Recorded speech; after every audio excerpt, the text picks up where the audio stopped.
This is video number 1 for the second week for the nonprofit management class. It's a discussion of the board of directors. This assignment is Nonprofit Management 101, Part 7, Boards and Volunteers, on page 494 to 500. It's on the syllabus. Okay, if you want to go fast, go alone. If you want to go far, go together. Don't know where that came from, but it seemed appropriate as we're talking about boards and leadership and volunteers. A properly formed board can provide the strategic direction, important introductions, the ability to have entree to different corporations and funding sources. The board is made up of your high-end volunteers. The board members are all on a nonprofit or volunteers, and they're the ones that are most interested and most committed and usually the most talented. They are the movers and shakers that you want to be called upon for advice and help as you run the nonprofit. The board's the heart, mind, and soul of a nonprofit. It's called the board of directors. In a nonprofit, it's often called a board of trustees. Those terms are used interchangeably. It's the governing body of the company. It sets all the strategic direction. It's responsible for the overall accountability. It basically runs the company not on a day-to-day basis, but from the strategic and the oversight position.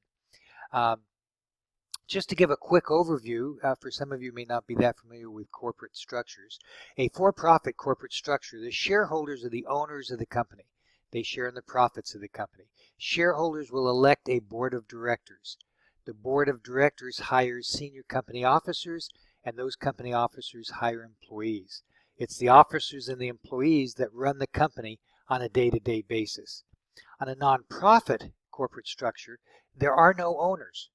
There are only members, but that is not even a requirement. If there are members, they elect a board of trustees.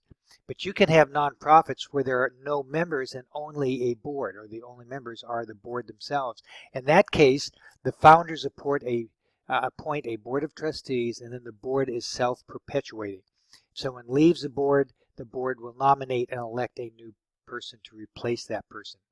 The board hires senior company officers. The company officers hire employees, and then those officers and employees run the company just as a for-profit company. This concept of stakeholders is very important. Stakeholders are all those groups of people that are affected by the actions of the board or by the actions of the nonprofit. The primary stakeholders that you think of at first are the clients, the beneficiary of the nonprofit. And then you have other key stakeholders that you certainly want to be aware of and know what their needs and expectations are, and that's the donors. That's the people that will be funding the nonprofit. And equally important, in fact, sometimes even more important, group will be the volunteers that work with the nonprofit. It's kind of a subset of donors because they are donating their time rather than their money, but they're always separated as volunteers, and they're the ones that come in and do the work of getting the nonprofit functioning. And then you have the board members of the nonprofit, and they are certainly key stakeholders. Don't forget that you have other stakeholders. They are the suppliers of goods and services for the nonprofit and the communities in which the nonprofit operates. These are all key stakeholders that you need to think about when you're running a nonprofit. Can you think of any other groups that are affected by the board's actions? Think of the nonprofit, your HNO, your hypothetical nonprofit, and think of all the key stakeholders that you want to be aware of and responsible to. Board members have a fiduciary duty to the company. That is a very high standard. It means that the board members, the officers, must subordinate their personal interests to the betterment of the company.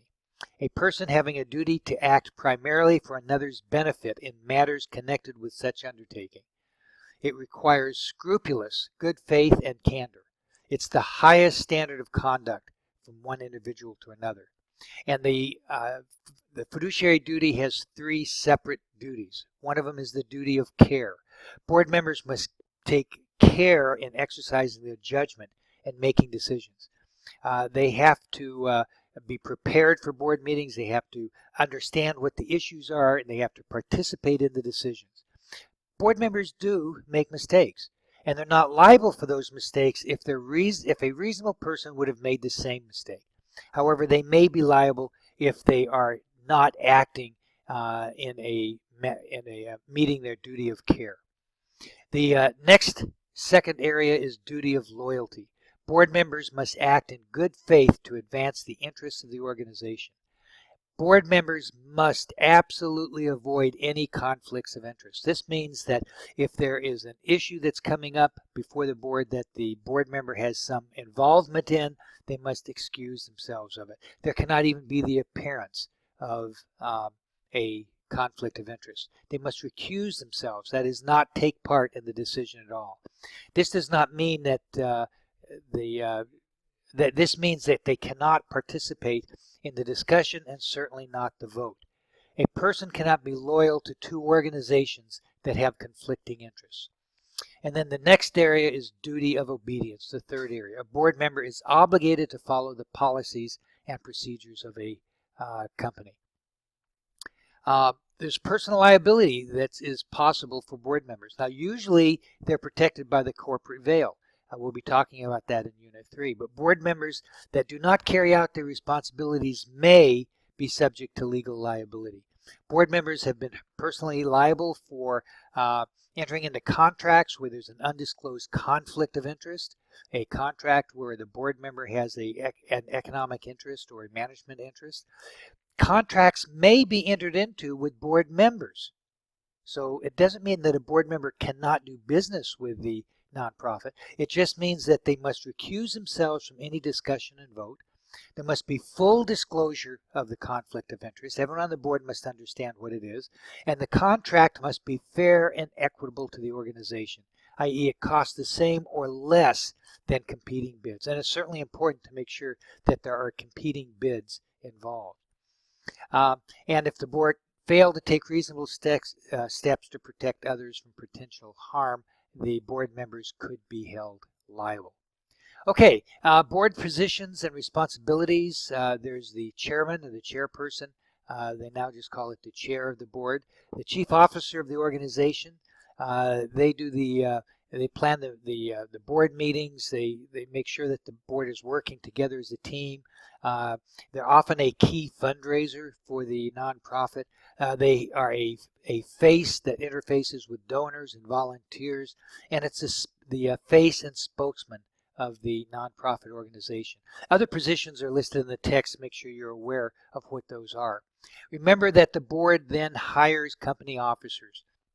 So the board will appoint the chief executive, usually called the executive director or the managing director, sometimes called the president or CEO, as in public for-profit companies.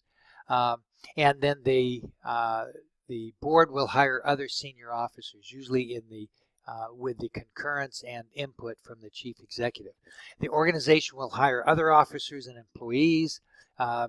The CEO is the day-to-day operator of the company. Other officers are responsible for various functions such as HR, marketing, IT, finance, and all of these officers report to the CEO. Remember, the company officers run the company on a day-to-day basis and report to the executive director. The executive director reports to the board. Okay, in conclusion, it is only through the board that a nonprofit can function. The board is made up of volunteers that function as the chair, officers, and members. Some boards are small, with just a few members, and some are very large, with 50 or more members. In that case, it's often broken into separate teams that would be different types of committees that would function for that board. The board is to work harmoniously. It is not a game of tug of war. Finally, when a nonprofit fails, it's because the board did not do its job. It may not have articulated the mission, vision, and values adequately to its employees, the constituents, or its donors.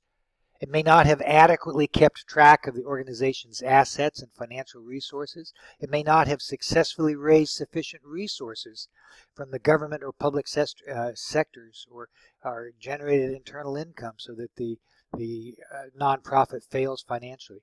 But whatever the reason, the failure of the organization is a result of the board. Okay, there's going to be another video on the volunteers for this week, so don't forget to watch that one as well. Thank you.